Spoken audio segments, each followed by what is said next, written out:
half and half. It's the beginning. Yeah. There's no one direction to go in. But Charlie, I really think that the batteries are we need electric cars without batteries. We don't need batteries. You can generate power. They recharge themselves, so to speak. Yeah. When you bring them home and. Well, you turn it. You can have a generator. Right. You can have a generator that is a super efficient thing. That yes, it'll use some fuel, and that means you have to get fuel. But where did you get the fuel? What if you made your own fuel? Yeah. What if you made it from something that exists in the world today? There's cars in France and Australia that run on compressed air. And you know the difference in the temperature between the compressed air tank and outside is cold, that air coming out, and outside's hot. The difference in that temperature creates enough energy to make more compressed air so that the thing keeps filling up.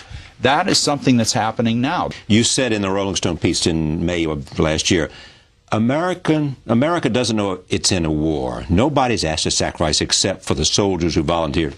Clearly, you meant they're also their families who suffer, and they're in the war. When you say a soldier, you're talking about the entire family. Exactly right. Now, you're talking about sacrifice there. Do you think America, just take us, are ready to pay the price in terms of conservation, in terms of our traditional lifestyle, because of the reality of where we are in the addiction to oil, in which the supply and demand are tighter than they've ever been? Yeah. Do you think that the idea of energy and having to rethink it and having to find new ways has reached critical mass? Do I think America is ready to make that change and that sacrifice that it has to make? I think it's one of we're approaching it.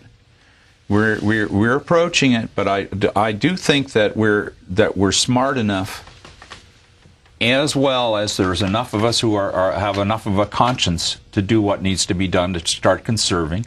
But it's capitalist. It's driven by a capitalist system. Well, that's okay. That's fine. Exactly. That's great. Capitalism has been good to Neil. Yeah, that's great, and that might be the savior. Was the fact that now it costs so much, people are thinking about it. That's right. And that's it. And I think if gas went to $10 a gallon, for the planet, it would be better. But, I mean, and in Europe, it's already up around that. So, we're living in a cushy society here. Right. And we didn't even really realize that, when you go out and see the rest of the world like I do, traveling around, and you see what people are going through compared to what we're going through. We're complaining about $4.50 a gallon, like that's so much less than what other people pay. But the thing is, are we ready to do this, to come together and have a conscience and try to solve it by say everybody has to participate or else?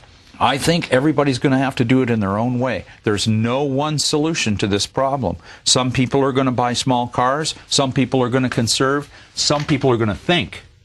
They're going to start thinking. They're going to say, Americans are big. It's a big country. We have long roads. Yeah. We have some huge people who are very smart in this country. Big people.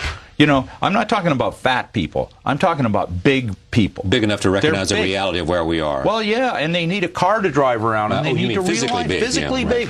All right. And so they need to get around. So people are going to have to think that big is not necessarily not green. Big is okay if it's smart.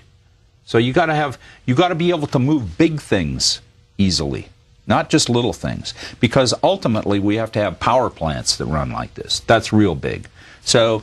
The whole thing is all of the things got to work together. Yeah. And with the folks that I'm working with on this project, Jonathan Goodwin and all the other guys that I've told you about around the country, and around this country, it's a multinational thing. I mean, we're all working on it all the time. We're on the internet. We're talking to each other. We got experiments going on. We got water gas. We got all these different things that everybody knows they exist, but we're trying to put them together in a way that has never been done before. You're a big Obama supporter. I think Obama's a great man. I think he's a born leader. And you hope he's president? I hope he's president. But I respect John McCain. I don't agree with him, but I respect him. He's a very... There's no way not to respect John McCain when you look at the life lived. McCain. Yeah. There is this, though, and this is the big idea. There are those who argue now that for America to get its groove back, for whatever loss it had been, and you can debate that, that the best way is to grab international leadership international leadership on the energy question. That is the one way I would love to see that happen. Would resonate around the world. Hey, and making sacrifices and making choices and being a leader around the world. We have to lead, or someone has to lead. You know, if we don't, somebody has to. Somebody's got it. For that to happen, we got to start trying.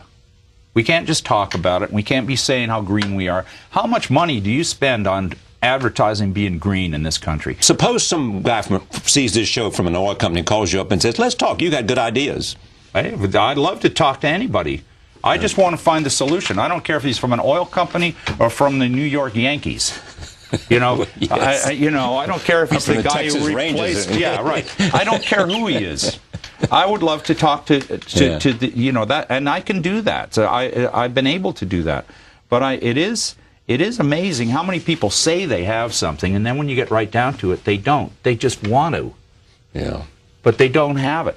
There's a lot of, what is it that the road to hell is paved with good intentions? Yeah. I wanted to, but you didn't do it. You didn't go out. You didn't take the first step. That's why you didn't make the phone call. That's right. That's why I say I have a goal. I don't say I've done this. Because it's a goal. It's something I want to do. So what goal do you have in music?